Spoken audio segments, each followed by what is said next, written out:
انا بدي اقول لك شغله، سائقين التاكسي من المجتمع الاردني. هل المجتمع الاردني كله مجتمع سوي؟ هل المجتمع سوي؟ الان انا بيطلع معي ركاب في التاكسي عفوا، سواء شباب او بنات، بقول لك بدي اروح اجيب لك الاجار وارجع، بروح وما برجع، بهرب. هل يحق لي انا كسائق تاكسي اني اقول كل الركاب نصابين وبهربوا مني؟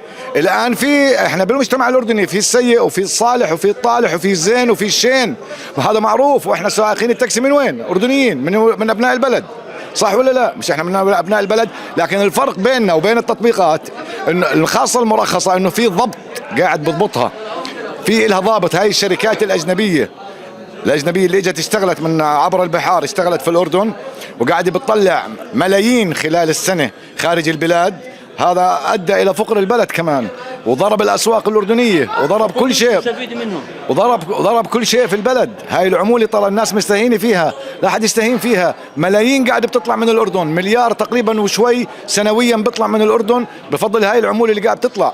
قبل ما يقبض السائق الفلوس بتكون العموله طلعت برا البلد، وهذا كله بيأثر على جوا البلد. لسه احنا كانت فلوس قطاع النقل العام كامل، انا بحكي مش بس سائق التاكسي، بتلف في دائرة وبتضلها تلف على طول، من الراكب للسائق لابنه للباص للسيرفيس، كله قطاعات. وهذا كمان التطبيقات المرخصة والغير مرخصة شجعت كل من يركب سيارة خصوصي بالعمل والتزمير للناس بالشوارع.